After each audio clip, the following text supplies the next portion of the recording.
Les secrets, les secrets, les secrets de... Bonjour à toutes et à tous. Aujourd'hui, nous recevons Myriam. Myriam, peux-tu te présenter? Hello tout le monde, je m'appelle Myriam, j'ai 27 ans, je suis française et portugaise et je partage tous mes conseils et mes astuces capillaires sur mon site internet et sur mon compte Instagram. Tu es au naturel depuis quand? J'ai fait une première tentative dans le naturel en 2016 qui s'est scellée par un gros échec. J'avais pas de patience et puis je me suis dit ouais ça fonctionne pas, laisse tomber. Donc j'ai fait une deuxième tentative fin 2018. Là, je l'ai fait vraiment sérieusement, rigoureusement et depuis, j'ai plus jamais lâché le naturel. T'as toujours accepté tes cheveux? Non, j'ai pas toujours accepté mes cheveux. Quand j'étais petite, c'était ma maman qui s'occupait de ça, donc je prêtais pas plus d'attention que ça. C'est surtout à la période de l'adolescence, quand je suis arrivée au lycée. Toutes mes amies avaient les cheveux lisses, avaient ce super dégradé, certaines des mèches. Et moi non, j'étais complètement l'opposé.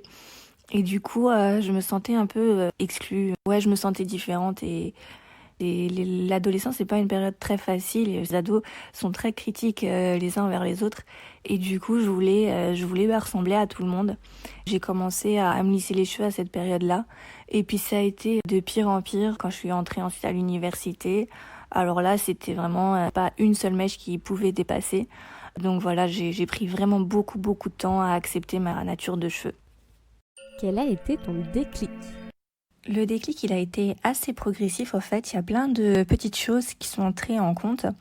Tout d'abord, à l'époque, je passais des concours professionnels, donc j'étais souvent à la maison pour réviser, etc.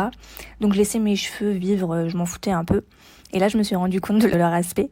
Je me suis rendu compte que les racines étaient très mousseuses, très volumineuses. Les pointes étaient très droites, comme des baguettes. Donc déjà là, j'ai commencé à me poser des questions. J'avais jamais eu les cheveux comme ça, donc je comprenais pas. Puis en même temps, il y avait beaucoup de commentaires de personnes qui me disaient oh, t'as les cheveux secs, t'as les pointes abîmées, il faudrait peut-être couper, il manque de brillance, utilise des autres produits. Tout ça, ça me mettait un peu mal à l'aise. Mais c'est surtout le commentaire d'un petit garçon que je gardais à l'époque. Une fois, il est arrivé et puis il me fait un câlin et il me dit oh Mimi, tes cheveux, ils sentent un peu le cramé, non? Donc là, je me suis dit, oula, il y a un problème. Moi qui essayais de tout faire pour que mes cheveux sentent bon, qu'ils soient beaux, etc. Ça m'a mis un coup. Et puis aussi, et c'est surtout ça qui a joué, à l'époque, je passais par une période assez compliquée dans ma vie personnelle. Je me remettais énormément en question. J'aimais pas au fait ce que je devenais. Il y avait eu beaucoup de changements, beaucoup de choses et voilà, ça n'allait pas trop. Et je voulais me reprendre en main et changer un peu ce que j'étais devenue. Et en fait, j'ai commencé à m'accepter, à changer certaines choses et à affirmer d'autres. Et voilà, c'est passé par l'intérieur et c'est passé aussi par cet aspect extérieur. Quelle a été la réaction de ton entourage? La réaction de mon entourage, elle était assez drôle en fait. J'avais certaines personnes qui étaient complètement sceptiques, qui me disaient qu'est-ce que tu fabriques, ouais ça va être encore pire, tu mets n'importe quoi sur tes cheveux, blablabla, enfin bref voilà, ils acceptaient pas trop et voilà, ils disaient que c'était encore une folie et que ça allait passer. D'un autre côté, il y avait les personnes qui me soutenaient et qui voyaient que c'était vraiment important pour moi puisqu'il y avait plein de changements à côté et voilà, qui m'aidaient à 100%. Au début d'une transition, c'est vraiment pas facile de s'accepter vraiment, et pas vraiment la nature capillaire, mais surtout le fait que nos cheveux sont complètement abîmés, quoi. Les miens étaient complètement abîmés et l'aspect, c'était pas le plus agréable. Donc vraiment d'avoir des personnes qui me soutenaient, ça m'a beaucoup aidé.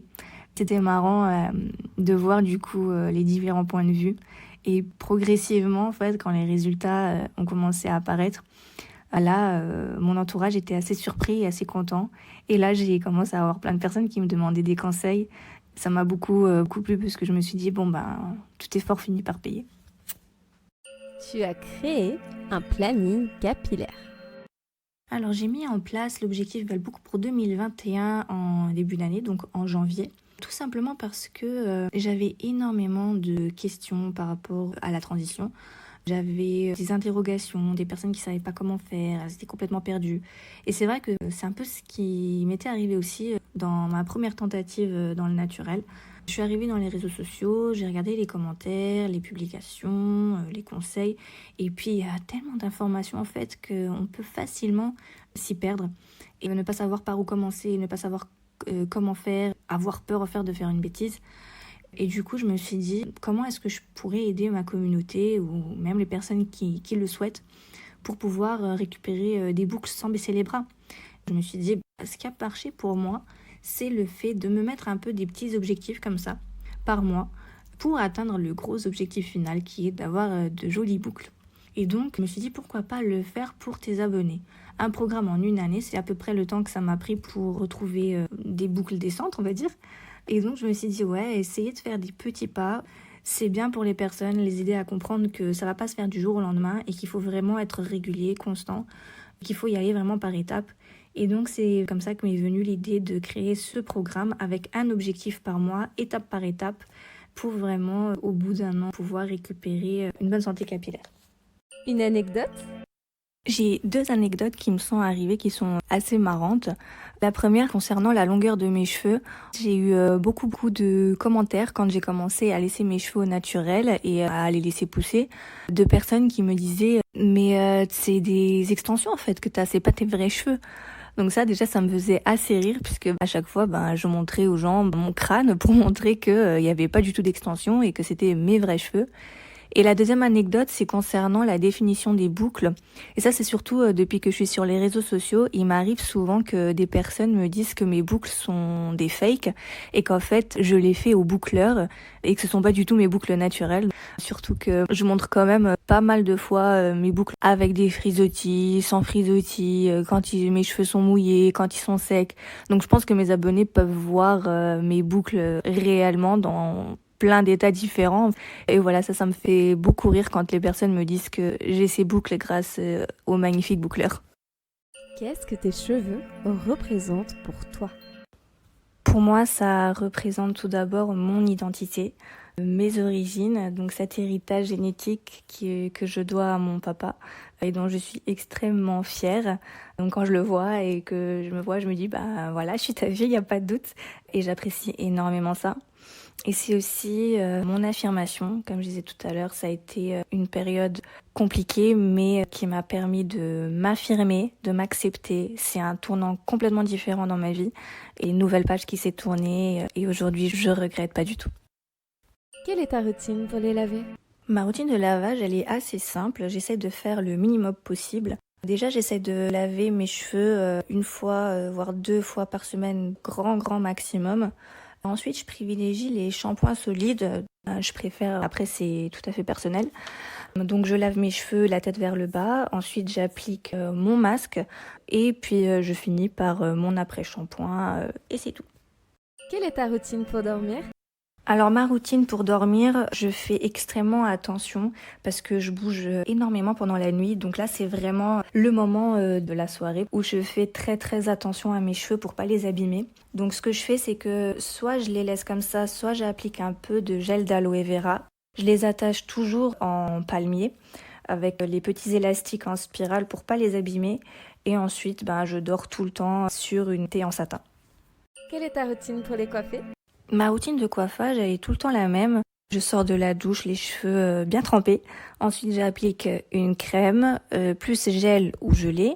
Je scrunch bien. Je sors mes cheveux avec une serviette microfibre. Et puis, je fais un plopping d'une 20aine ou 30aine de minutes. Puis enfin, je laisse le sécher soit à l'air libre, soit je sèche au diffuseur selon le temps ou mes envies, peu importe. Et ensuite, quand mes cheveux sont totalement secs, donc là, j'applique une petite huile et généralement, c'est une huile de brocoli. Quelle est ta coiffure de tous les jours ? Alors quotidiennement, j'aime bien laisser mes cheveux détachés, j'aime bien les laisser vivre, j'aime bien les laisser faire leur vie. Donc c'est très rare que je fasse des coiffures. Après, ça m'arrive quand je vais travailler, puisque je suis tout le temps sur l'ordinateur ou en train d'écrire, etc. Et des fois, c'est un peu désagréable d'avoir les cheveux devant le visage. Donc là, ce que je fais, c'est que je mets des barrettes. C'est un accessoire que j'ai intégré à ma routine et on en trouve vraiment des très jolis. Donc voilà, je mets 1 ou 2 barrettes, soit sur le haut de la tête, soit sur le côté. Quel est ton accessoire indispensable ? Mon accessoire indispensable, c'est sans aucun doute l'élastique en spirale. C'est quelque chose que j'ai découvert quand je suis passée au naturel. Et c'est vraiment l'accessoire dont je ne peux plus me séparer parce que Moi, je bouge énormément, que ce soit pendant la nuit ou pendant la journée. Donc pendant la nuit, ça permet de protéger mes cheveux des frottements qu'il y aurait sur l'oreiller ou sur le lit. Et en journée, quand j'ai pas mes barrettes ou quoi, j'ai toujours mon petit élastique sur moi. Si j'ai les cheveux qui vont devant le visage et que je dois travailler ou que je dois faire une autre activité, peu importe, je m'attache les cheveux avec ce chouchou et puis c'est bon, on n'en parle plus. Quels sont tes soins quotidiens ? Alors au quotidien, j'essaie vraiment de faire le minimum possible parce que j'aime bien avoir ces boucles légères, même s'il y a plus de volume ou s'il y a moins de définition, c'est pas grave, j'aime bien avoir cet aspect de cheveux légers et j'évite d'appliquer trop de produits qui auraient tendance à alourdir mes cheveux. Donc ce que je fais, c'est que quotidiennement, je rafraîchis tout le temps avec de l'eau minérale. Donc j'évite l'eau du robinet parce qu'elle est beaucoup trop calcaire dans ma région. Si je vois qu'ils sont un peu trop secs, j'applique de l'aloe vera, mais bon, c'est assez rare puisque normalement j'en applique une petite quantité le soir. Par contre, ce que je fais en milieu de semaine, si je me lave pas les cheveux, là je mouille un peu plus, j'applique une crème pour côté hydratation et toujours mon gel d'aloe vera. Quels sont tes 3 produits favoris ? Mes produits préférés, c'est sans aucune hésitation les produits de la marque Olafro. Tous les produits sans exception, ils sont vraiment d'une qualité incroyable, 100% naturel et vraiment ça me fait un résultat que j'adore. Et sinon, j'aime aussi beaucoup dans la marque Les Secrets de Loli, le combo Curl Nectar Boost Curl. Je trouve que ça fait vraiment de très très jolies boucles. Quel est ton objectif capillaire ? Mon objectif capillaire actuel, c'est de laisser pousser mes cheveux, puisque avec ma transition, j'avais énormément de cheveux abîmés, donc j'ai dû couper pas mal. Et moi, j'ai toujours été habituée à avoir les cheveux longs. Donc vraiment récupérer cette longueur, du moins pour mon mariage, pour pouvoir faire une très jolie coiffure, ce serait vraiment l'idéal. Et aussi toujours maximiser la brillance, puisque je trouve que les cheveux brillants, c'est juste magnifique. Ta petite astuce ? Alors, j'ai 2 astuces que je peux partager. La première, c'est pour le volume. Ce qui marche avec moi, c'est de toujours faire ma routine tête vers le bas. D'ailleurs, je me suis tellement habituée à faire ça que j'arrive plus à faire ma routine normale. Donc ça, c'est vraiment quelque chose qui marche pour moi. Et la deuxième astuce, c'est pour la brillance, toujours utiliser une dernière eau de rinçage à base de vinaigre. Donc moi, j'utilise le vinaigre de cidre. Ça permet vraiment d'enlever les dépôts de calcaire et de maximiser la brillance du cheveu.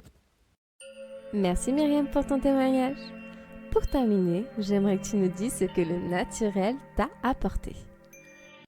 Alors le naturel m'a énormément apporté.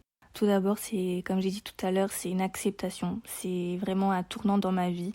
Cette étape qui m'a fait vraiment fermer le chapitre d'un épisode qui était très compliqué et qui m'a permis de m'accepter, de changer, d'avancer et en réalité d'être heureuse. Comme je le dis, et encore une fois, c'est peut-être assez superficiel, mais c'est la vérité. Ma transition, c'est vraiment ma libération intérieure. Ensuite, c'est plus de simplicité. Je passe beaucoup moins de temps dans la salle de bain à essayer de me préparer. C'est vrai que je prends soin de mes cheveux et ça prend du temps, mais j'essaye pas d'être parfaite. Si mes cheveux ils sont pas parfaits, c'est pas grave. Si j'ai des boutons, c'est pas grave. Je peux sortir au naturel, ça me pose aucun problème. Et enfin, ça va un peu de pair avec ce que je viens de dire, mais mes critères de beauté ont complètement changé. Maintenant, j'ai beaucoup plus tendance à apprécier la beauté d'une femme naturelle, alors qu'à l'époque, c'était complètement l'inverse. Enfin, je trouvais qu'une femme beaucoup plus apprêtée était plus jolie. Et aujourd'hui, c'est l'inverse. Je trouve qu'une femme naturelle, ça a tout le mérite. Et vraiment, j'apprécie cette beauté naturelle chez les femmes. Et je la prône. Merci pour votre écoute. Retrouvez-nous sur Insta, @myriamscurls et @beautyboop. À bientôt!